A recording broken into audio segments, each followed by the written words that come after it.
Captain Jake Morrison stood on the bridge of the exploration ship Harmony's Edge, watching the stars through the main viewing screen.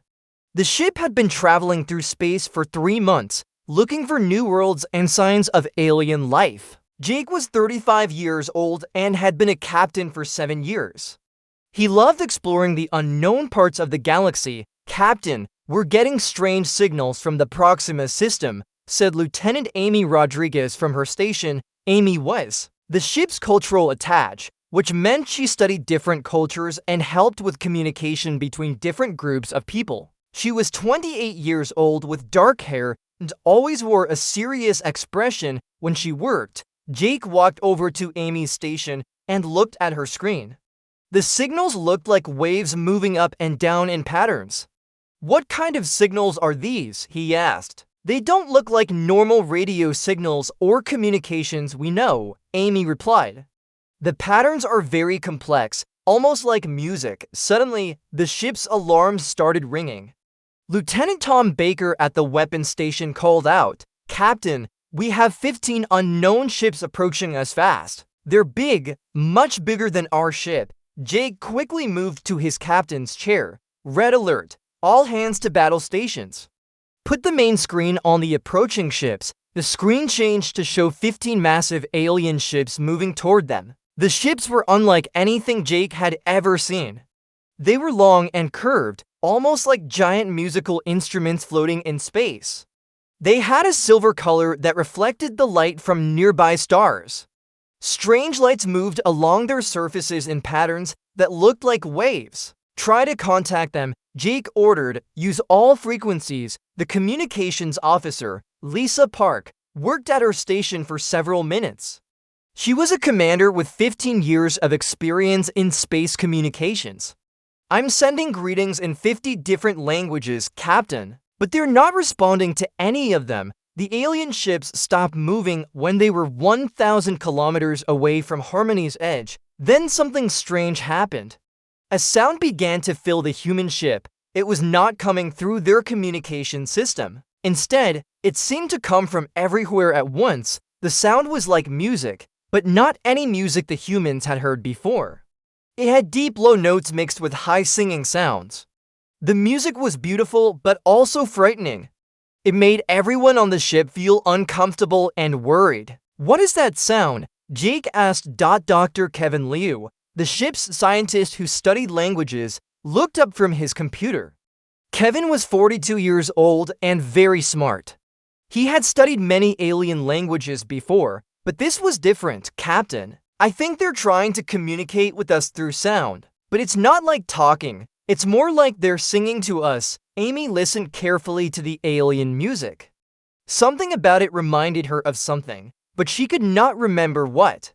"The patterns in their music are similar to the signals we detected earlier," she said. The alien music became louder and more complex. Now it sounded angry and threatening. The human crew members began to feel scared and nervous. Some of them held their heads because the music was giving them headaches. "Can you understand what they're saying?" Jake asked Kevin. Kevin shook his head. "I'm trying to analyze the patterns, but it's very difficult. Their language is completely based on music and sound frequencies. I've never seen anything like it." Commander Lisa Park tried again to communicate with the alien ships. "This is the human exploration vessel Harmony's Edge. We come in peace. Please respond." The alien music became even louder and more frightening. The lights on their ships began to flash in angry red colors. It was clear that the aliens thought the humans were enemies. "Captain, their weapons are charging," reported Tom Baker. "I think they're getting ready to attack us." Jake felt his heart beating fast. This was exactly what he had hoped would not happen during first contact with aliens. "Keep trying to communicate with them," he told Lisa. "There has to be a way to make them understand we're not enemies." Amy was thinking hard about the alien music. There was something familiar about it, something that reminded her of Earth. Then she remembered something from her childhood. Her grandmother had shown her old videos from the early 21st century of a young girl playing violin on the streets. "Captain, I have an idea," Amy said suddenly. I need to check the ship's cultural database. Cultural database? Amy, this is not the time for research, Jake replied, watching the alien ships with worrying, please, Captain. I think I know what might help us communicate with them. Jake looked at the threatening alien ships, then back at Amy. You have 5 minutes. Amy quickly ran to the cultural section of the ship. The Harmony's Edge carried thousands of examples of human culture from Earth. There were books, movies, paintings, and music from throughout human history. Amy searched through the music files until she found what she was looking for. She found the recordings of Karolina Protsenko, a young violinist who had played on the streets of Santa Monica, California, in the early 21st century. Karolina had been just a child when she made these recordings, but her music had touched millions of people around the world. Amy selected one particular recording, Karolina's performance of White Christmas. She had played it on a cold December day, and her violin had captured all the emotions of the season. The music was full of hope, peace, and love. Amy ran back to the bridge with the recording. Captain, I want to play this for the aliens. Music? Amy, they're about to attack us, Jake said. Please trust me. Look at the frequency patterns in this recording. Amy showed Jake her analysis of Karolina's music on her computer screen. See how the frequencies move up and down. They're very similar to the patterns in the alien communication. Kevin looked at Amy's analysis. His eyes grew wide. She's right, Captain. The mathematical relationships in this human music are almost identical to the alien communication patterns. The alien music became even more threatening. Their ships moved closer to the human vessel. Do it, Jake ordered. Broadcast the music. Amy connected Karolina's recording to the ship's main communication system. The beautiful sound of a young girl's violin began to play across space toward the alien fleet. The melody of White Christmas traveled between the stars, carrying with it all the emotions and memories of Earth's winter celebrations. Immediately, the alien ships stopped moving. Their angry red lights changed to soft blue colors. The threatening music from the aliens became quieter and less frightening. Jake and his crew watched in amazement as the alien ships began to arrange themselves in a peaceful formation. Whatever Amy had done, it was working. The sound of Karolina's violin continued to play across space between the human ship and the alien fleet. Captain Jake Morrison watched as the alien ships changed their formation from threatening to peaceful. The red lights on their vessels had turned to soft blue, and their angry music had become quiet and gentle. Amy, what exactly did you do? Jake asked, still staring at the alien ships in amazement. Lieutenant Amy Rodriguez was studying the readings on her computer screen. I played a recording of a young violinist from Earth. Her name was Karolina Protsenko, and she lived in the early 21st century. She used to play music on the streets of Santa Monica. Dr. Kevin Liu moved closer to Amy's station. The frequency analysis is incredible, he said, pointing at the patterns on her screen. Look at these wave formations. The mathematical relationships in this little girl's music are almost perfectly matching the alien communication patterns. Jake shook his head in wonder. You mean a child playing violin on Earth 300 years ago accidentally created the same patterns these aliens use to talk? Not accidentally, Amy replied. I think it's something deeper than that. Kevin, can you help me analyze this more carefully? Kevin sat down at the computer next to Amy and began working. He was the best language expert on the ship, and he had spent years studying how different species communicated.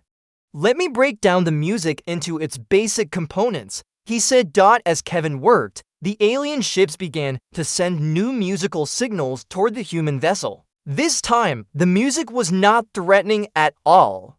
Instead, it sounded curious and friendly, like they were asking questions. They want to know more about the music we played, Kevin said after listening carefully. I can understand some basic concepts in their musical language now. They're asking where the music came from. Commander Lisa Park looked up from her communication station. Should I try to respond to them? Wait, Amy said. Let me understand this better first. Kevin, can you show me exactly which parts of Karolina's music match their communication? Kevin played both the human music and the alien signals at the same time. Everyone on the bridge could hear how similar they were. The way Karolina had played certain notes was almost exactly like the way the aliens expressed emotions through sound. Here, Kevin pointed to his screen. When Karolina plays this part of White Christmas, the frequency drops and then rises in a specific pattern. The aliens use the exact same pattern to express the concept of peace and safety. Amy listened more carefully, and this part here, where she holds the high note with vibrato, what does that mean in their language? Hope. Kevin answered, it means hope and positive feelings about the future. Jake was beginning to understand what was happening.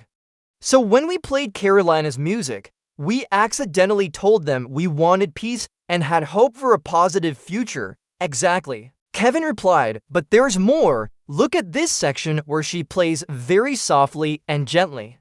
In the alien language, this pattern means unity and working together. Amy felt excited as she realized the importance of this discovery. Kevin, can you teach me how to use their musical language? If we can understand how they communicate, maybe we can have a real conversation with them. Kevin nodded and began explaining the basic patterns. Their language is completely different from any human language. Instead of using words, they use musical notes, rhythms, and frequencies. Different combinations mean different things. While Kevin taught Amy about alien music language, the alien ships continued to send friendly signals. They seemed to be waiting patiently for the humans to respond. After an hour of learning, Amy felt ready to try communicating. I want to send them a message using their musical language, she told Jake. What will you tell them? Jake asked. I'll tell them we are peaceful explorers from Earth, and we want to be friends. Amy worked with Kevin to create a musical message using the same principles they had learned from Karolina's violin playing. They used low, gentle tones to express peace and rising notes to show friendship and positive intentions. When they broadcast their musical message to the alien fleets, something amazing happened. The alien ships began to glow with bright, happy colors. Their response music was full of joy and excitement. They're happy, Kevin translated. They're saying they understand us and they want to be friends too, but then the alien music became more complex. They were sending longer, more detailed messages that Kevin could not fully understand. They're telling us something important. Kevin said, but their language is too advanced for me to translate completely. I can only understand basic concepts. Amy had an idea. What if we play more of Karolina's music? Maybe other songs will help us communicate better. She searched through the cultural database and found more recordings of Karolina playing different songs. There was Amazing Grace, Hallelujah, and many Christmas songs. Each piece of music had different emotional qualities. Amy played Amazing Grace for the aliens. This time, their response was even stronger. Their ships began to move in beautiful patterns, almost like they were dancing to the music. The lights on their vessels pulsed in rhythm with Karolina's violin. They love it, Kevin said with excitement in his voice. They're saying this music touches something deep inside them. They're calling it soul song, music that speaks directly to the spirit. Jake was amazed by what he was witnessing. A little girl playing violin on Earth somehow created the perfect language for communicating with aliens. Amy continued to play different recordings of Karolina's music. With each song, the aliens became more excited and friendly. They began to share their own music with the humans, creating beautiful harmonies that combined human and alien sounds. Captain, Kevin said, they want to meet us in person. They're asking if we can send a small group to their main ship. Jake thought carefully about this request. It would be dangerous to visit an alien ship, but this might be the most important moment in human history. They seem peaceful now, Amy said. And the music has created a strong connection between us. Amy, you'll come with me? Jake decided. Kevin, you too. Lisa, you'll stay here and keep communication open with both the aliens and Earth Command. As they prepared for the historic meeting, Amy looked at the image of young Karolina on her computer screen. The little girl with her violin had unknowingly created a bridge between two different species across the vastness of space and time. "Thank you, Karolina," Amy whispered. "Your music is about to change the entire galaxy." Captain Jake Morrison, Lieutenant Amy Rodriguez, and Dr. Kevin Liu stepped onto the transport shuttle that would take them to the alien mothership.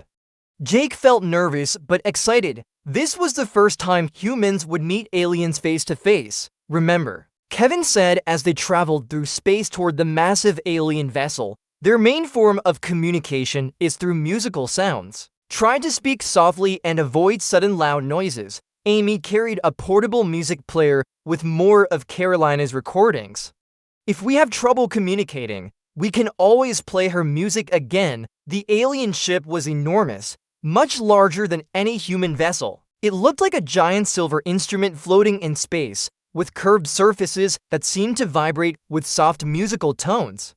As their shuttle approached, a section of the alien ship opened like a flower blooming. "They're welcoming us," Kevin said, listening to the gentle music coming from the alien ship. The shuttle landed in a large bay inside the alien vessel. The walls around them glowed with soft blue and green lights that pulsed in rhythm like a heartbeat. The air was filled with quiet, beautiful music that seemed to come from everywhere at once. Three tall figures approached them as they stepped out of the shuttle. The aliens were unlike anything the humans had imagined. They were about 8 feet tall with long, thin bodies that seemed to move like they were dancing. Their skin was silver and smooth, and it reflected light in rainbow colors. They had large eyes that looked kind and intelligent. The lead alien stepped forward and began to sing. The sound was beautiful and complex, with notes that went up and down in patterns that made the humans feel peaceful and welcome. Kevin listened carefully and then tried to respond using the musical language he had learned. His attempt was clumsy compared to the aliens' perfect tones, but the aliens seemed pleased that he was trying. "I told them we are grateful to meet them," Kevin whispered to Jake and Amy. The lead alien sang again, this time with more complex melodies. Kevin frowned as he tried to understand. "He's asking about the young singer of peace," Kevin translated. "He wants to know where she is and when we can meet her." Amy stepped forward and played one of Karolina's recordings on her music device. The aliens immediately began to glow brighter, and their eyes grew wide with excitement.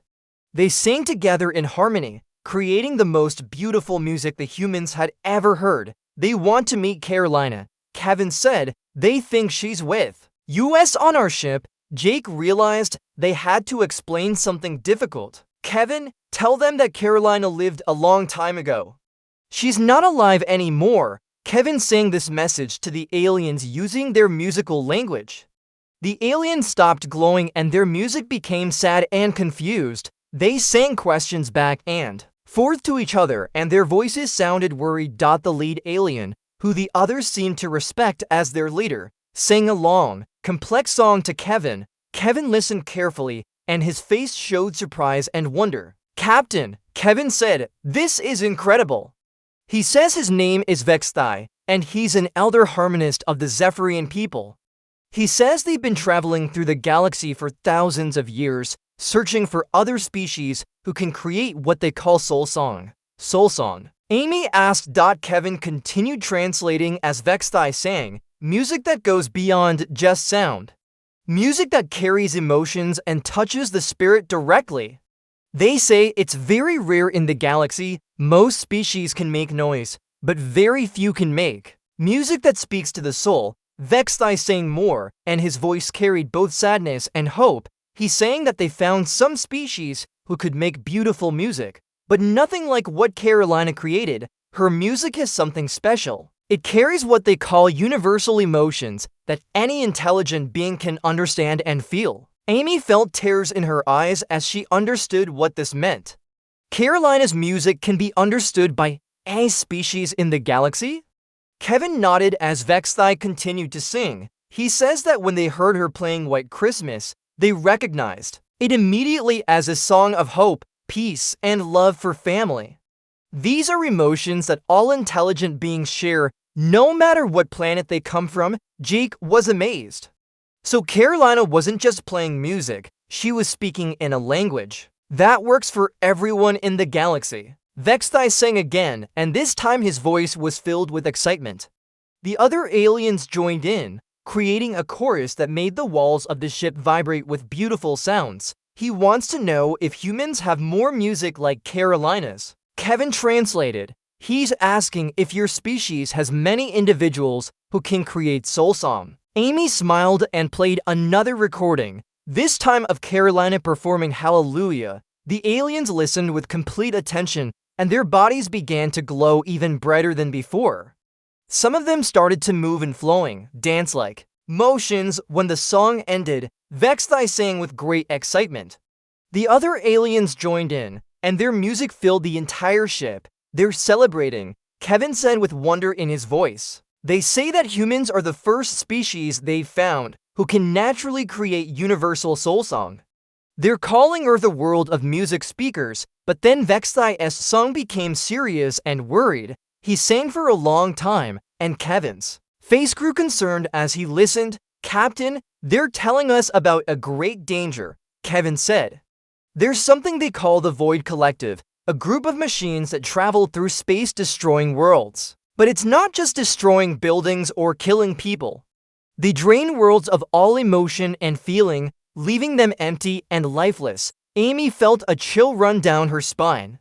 How do they do that? Kevin continued to translate as Vexthai explained. The machines feed on emotional energy. They take all the love, hope, joy, and even sadness from a world, leaving nothing but empty space. Entire civilizations have been consumed by them. Jake stepped forward. Are they coming here? Are Earth and our colonies in danger? Vexthai sang a long, complex song that made all the aliens look worried and frightened. Yes, Kevin said quietly. The Void Collective is moving through this part of the galaxy. They've already consumed 12 worlds in nearby star systems. The Zephyrians have been running from them for 50 years. Amy held her music player closer. But they said Karolina's music was special. Can it help somehow? Vexthai's song became hopeful again. He gestured toward Amy's music player and sang with growing excitement. He says that soul song is the only thing the Void Collective cannot understand or consume, Kevin translated. The machines cannot process true emotions, so music like Karolina's confuses and weakens them, but they need much more than just recordings. They need living beings who can create soul song in real time. Jake understood what this meant. They want our help to fight these machines. Vexthai nodded and sang one final, powerful song that seemed to shake the entire ship. He's asking if humanity will join with the Zephyrians, Kevin said. Together, they believe we can stop the Void Collective and save the galaxy. But we'll need to learn how to use our music as a weapon. Back on the Harmony's edge, Captain Jake Morrison called an emergency meeting. The entire senior crew gathered in the main conference room. Jake, Amy, and Kevin had just returned from the alien ship, and everyone wanted to hear what had happened. The situation is more serious than we thought, Jake began. The aliens we met are called Zephyrians, and they're running from something terrible called the Void Collective. Commander Lisa Park leaned forward in her chair. What exactly is this Void Collective, Doctor? Kevin Liu opened his computer and showed images that the Zephyrians had shared with them. The pictures showed dead worlds, planets that looked empty and gray, with no signs of life anywhere. The Void Collective is made up of machines, Kevin explained. But they're not like any machines we know. They feed on emotions and feelings. When they attack a world, they don't just destroy buildings or kill people. They drain all the emotional energy from the planet, leaving it completely lifeless. Chief Engineer Danny Walsh, a 40-year-old man with graying hair, studied the images carefully. How is that even possible? How can machines eat emotions? The Zephyrians don't fully understand it either, Amy answered, but they've seen it happen to 12 worlds. Entire civilizations just disappear, not destroyed, but emptied of everything that makes them alive. Lieutenant Tom Baker, the weapons officer, looked worried. What kind of weapons do these machines have? How do they fight? Kevin played a recording that Vexthai had given them. It showed a battle between Zephyrian ships and the Void Collective. The machine ships were dark and angular, looking like giant black triangles. When they fired their weapons, strange gray beams came out that seemed to suck the color and light out of everything they touched. The Zephyrians' weapons don't work well against them, Kevin said. Normal energy weapons and missiles have little effect.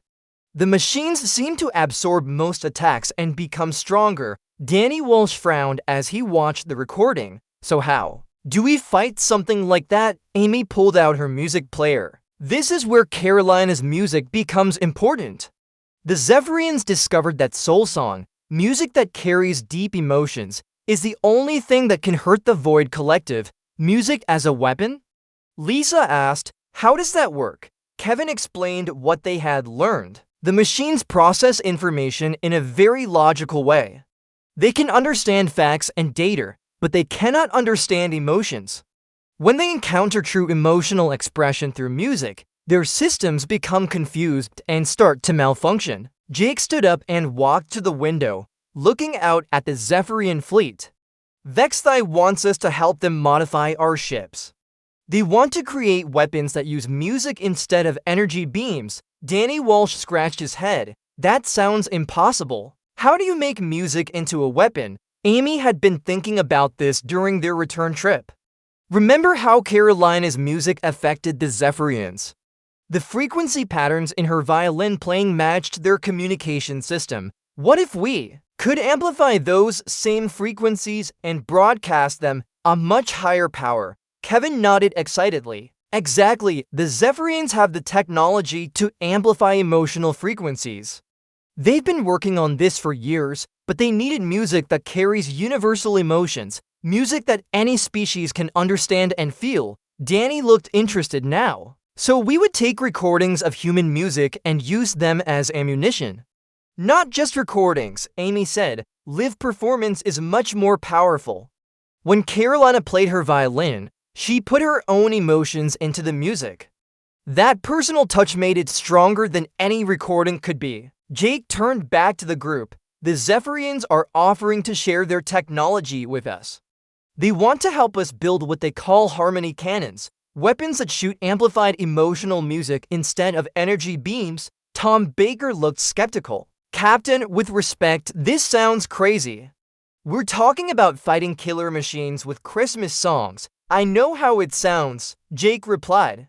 But we've seen what Karolina's music did to the Zephyrians. It stopped a potential war just by playing one song. If the same music can confuse and damage the Void Collective, we have to try it. Lisa Park raised her hand. What about Earth? Do we need to warn them about this threat?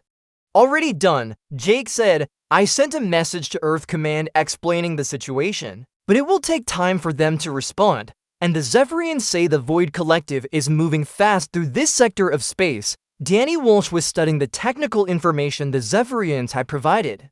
Captain, I think I can work with their engineers to modify our ship's systems. It will take some time, but we could probably install these harmony cannons within a few days. Amy felt excited about the possibilities.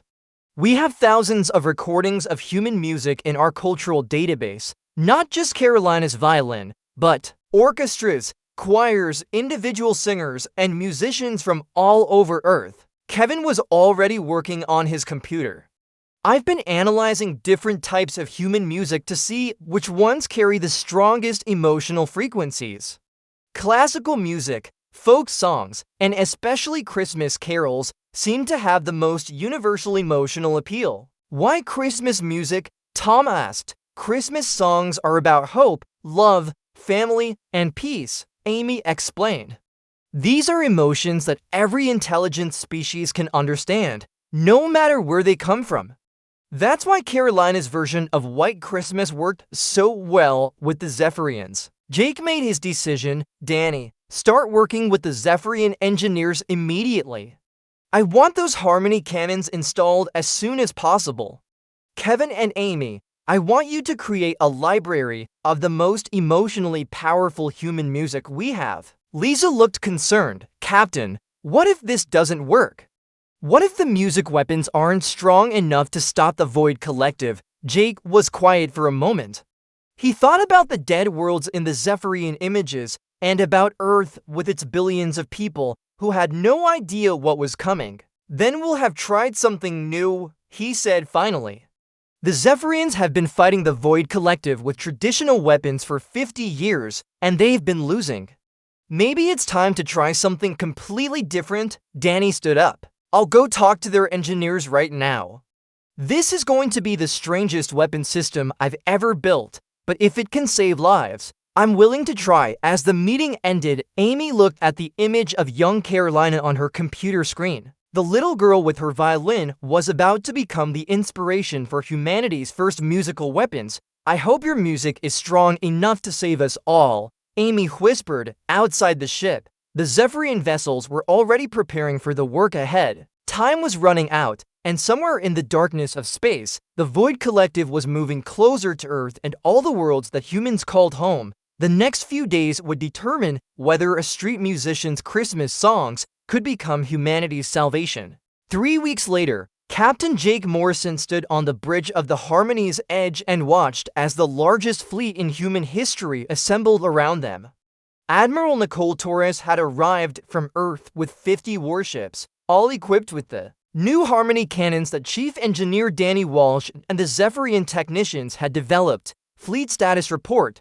Jake called out to his crew. Commander Lisa Park checked her communications panel. All human ships are ready. Captain, the Zephyrian fleet is also in position. Total count, 50 human vessels and 30 Zephyrian ships. Amy Rodriguez stood at her cultural station, which had been completely rebuilt for their new mission. Instead of simple communication equipment, she now had a complex musical control system that could coordinate the emotional frequencies of the entire combined fleet. Amy, are all the music systems working properly? Jake asked. Yes, Captain. We have live feeds from every ship in the fleet. Each vessel has a choir of volunteers who will perform during the battle. The Harmony cannons are all tuned to amplify their voices along with our recorded music. Dr. Kevin Liu was working at a nearby station, monitoring the frequency patterns of their musical weapons.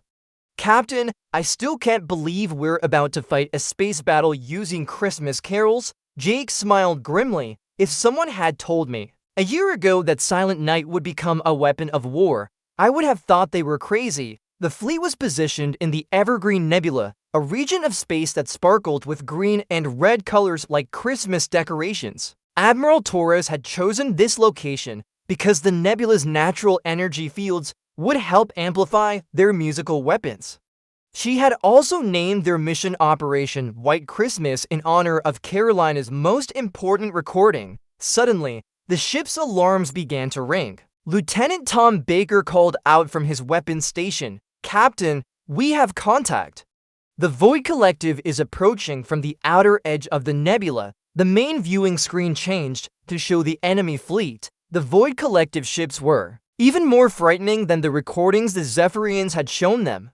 There were hundreds of dark, triangular vessels that seemed to absorb light around them. They moved through space like sharks swimming through water, leaving trails of gray emptiness behind them. How many ships? Jake asked. Tom counted quickly. Over 300 enemy vessels. Captain, they outnumber us almost 4-1, Admiral. Torres' voice came over the communication system, speaking to all ships in the combined fleet. This is Admiral Torres to all vessels.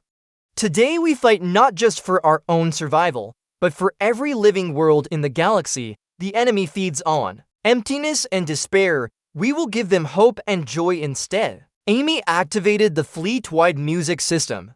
Her voice went out to every ship in the combined fleet. All choirs, prepare for the opening performance. We begin with White Christmas in honor of Karolina Protsenko, the young musician whose street performances started this journey. On every human ship, volunteers had gathered to sing. These were not professional musicians, but ordinary people, engineers, soldiers, cooks, and medics who had volunteered to use their voices as weapons. The Zephyrians had also provided singers. their voices blending perfectly with human harmonies, the Void Collective ships opened fire first. Their great energy beams reached across space toward the human and Zephyrian fleet, but instead of the usual return fire of missiles and energy weapons, something completely different happened. Amy's voice rang out across the fleet communication system. All ships, begin the Christmas offensive. Let them hear the music of Earth. The combined voices of thousands of humans and aliens began to sing Karolina's version of White Christmas. The harmony cannons on every ship amplified their voices and broadcast them toward the enemy fleet with tremendous power. The effect was immediate and dramatic. The Void Collective ships that were hit by the musical weapons began to slow down and drift in space.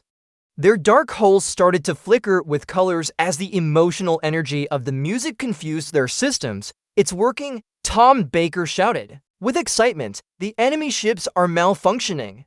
But the Void Collective was not defeated yet. The machines adapted quickly, and some of their ships began to resist the musical attacks. They returned fire with even more powerful gray beams that drained the color from parts of the nebula around them. "Change to silent night," Amy commanded. "All choirs, put every emotion you have into this song. Think about home, think about the people you love." The music that came from the combined fleet was unlike anything that had ever been heard in space. Thousands of voices sang the gentle Christmas carol, but each voice carried the personal memories and emotions of the singer. Parents thought about their children, couples remembered their first meetings, and friends thought about shared laughter and tears. The harmony cannons transformed these personal emotions into waves of pure feeling that swept across the battlefield. When the musical energy hit the Void Collective ships, their response was even more dramatic than before. Entire groups of enemy vessels stopped working completely, floating helplessly in space as their machine minds struggled to process emotions they could never understand. But the battle was far from over. The largest Void Collective ship, a massive triangle that was bigger than any human vessel, began to glow with dark energy. It was adapting to the musical attacks, learning how to resist them. "The command ship is fighting back," Kevin reported.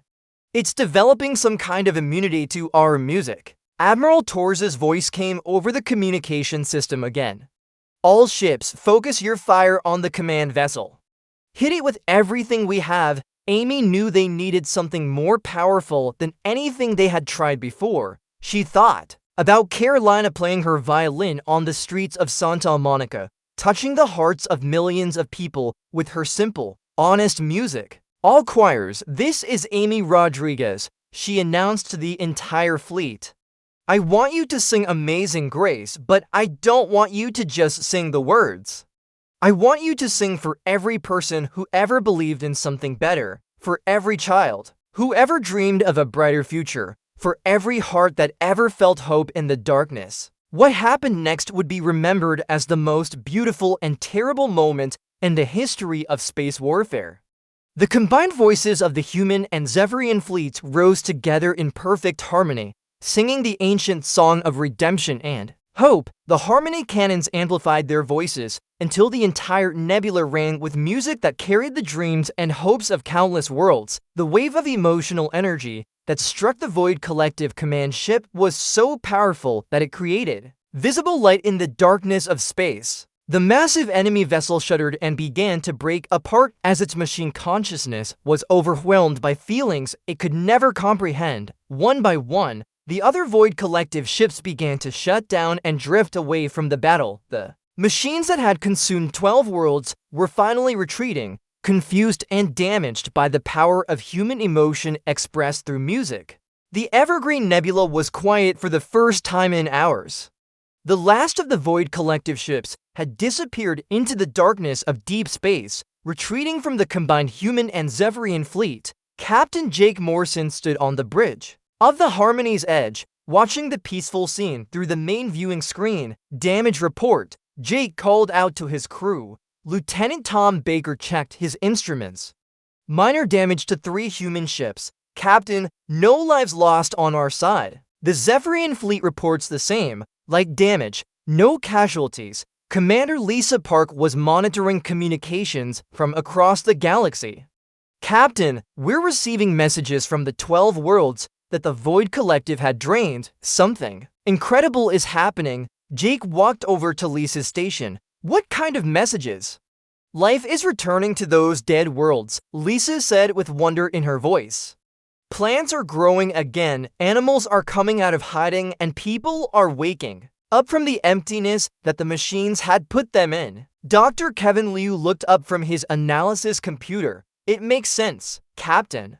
When we defeated the Void Collective with emotional music, we didn't just drive them away. We overloaded their systems with so much feeling and emotion that they had to release all the energy they had stolen from other worlds. Amy Rodriguez was still at her musical control station, monitoring the aftermath of the battle. I'm detecting emotional energy waves spreading out from where the command ship was destroyed.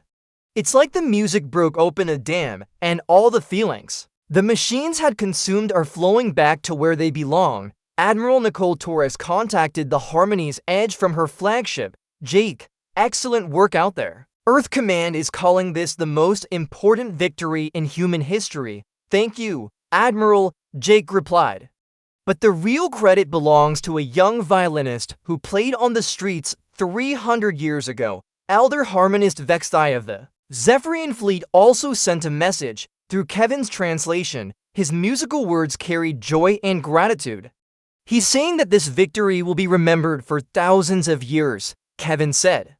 The Zephyrians want to create a permanent alliance with humanity. Amy smiled as she listened to Vextai's song. He's calling us the music speakers of Earth and saying that our species has a gift that the galaxy desperately needs. Over the next several days, representatives from dozens of alien civilizations began arriving in the Evergreen Nebula. Word of the battle had spread quickly through space, and everyone wanted to meet the humans who had defeated the Void Collective with Christmas songs. Jake found himself hosting meetings with beings from across the galaxy. There were the crystal-like Harmonians who communicated through ringing sounds, the plant-based Melodians who sang through their leaves, and the energy beings called Resonance who existed as pure sound waves. They all want to learn about human music, Amy explained to Jake during one of their planning sessions.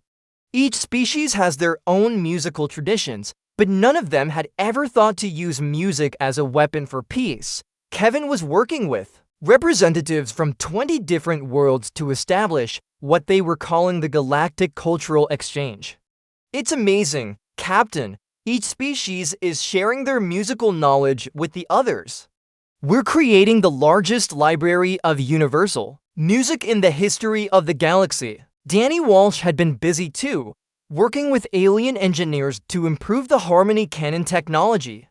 We're developing portable versions that can be installed on any ship, he reported. If the Void Collective ever comes back, the entire galaxy will be ready for them. But the most important development was happening back on Earth. News of the victory had reached home, and the planet was celebrating like never before. Every city, town, and village was holding concerts and musical festivals. Children were learning to play instruments, adults were joining choirs, and everyone was discovering the power of music to bring people together. Amy received a special message from Earth that made her cry with happiness. Captain, they're building a monument to Karolina Protsenko in Santa Monica, right where she used to play her violin on the streets. Jake read the message over Amy's shoulder. Harmony Plaza, he said, reading the name of the new monument.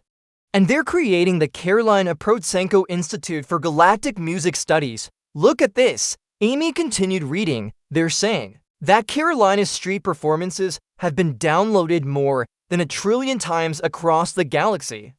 Her music is being played on hundreds of different worlds. Kevin joined them, carrying a translation device that the Zephyrians had given him. I just received word from Vextai. The Zephyrians want to send a delegation to Earth to visit the places where Karolina played.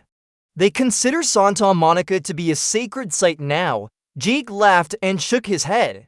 A sacred site? Who would have thought that a street corner in California would become one of the most important places in the galaxy? As the weeks passed, the changes continued to spread. Human musicians were traveling to alien worlds to teach Earth music. While alien composers were coming to Earth to learn about human emotions and how to express them through sound, Amy established the first interspecies orchestra with musicians from 12 different worlds. Their first performance was a galactic version of White Christmas that was broadcast to every inhabited planet in the known galaxy. The Void Collective was never seen again. Some scientists believed they had been completely destroyed, while others thought they had retreated to distant galaxies where they could never again threaten the worlds that valued music and emotion. Jake was promoted to admiral and given command of the New Harmony Fleet, a group of ships dedicated to spreading music and peace throughout the galaxy. The Harmony's Edge became his flagship, and Amy was promoted to Captain of Cultural Relations. On the first anniversary of the Battle of Evergreen Nebula, Jake stood in the newly built Harmony Plaza on Earth. The monument to Karolina was beautiful, a statue of a young girl with a violin, surrounded by representations of all the alien species that her music had helped to unite. Children from dozens of different worlds were playing together in the plaza, their various forms of music blending into something beautiful and new. Human children played violins and guitars while young Zephyrians sang in their musical language, and Harmonian youth created crystal chimes that rang like bells. Amy joined Jake at the monument, carrying her old music player that still contained Karolina's original recordings. Do you think she would have believed this could happen? Amy asked. Jake watched a young human girl playing violin while alien children listened with wonder and joy. I think she would have loved it, he said. She played music to make people happy. Now her music is making the entire galaxy happy. As the sun set over Harmony Plaza, the sound of music filled the air. Somewhere among all the different melodies and harmonies, you could still hear the echo of a young girl's violin playing White Christmas and bringing peace to the stars.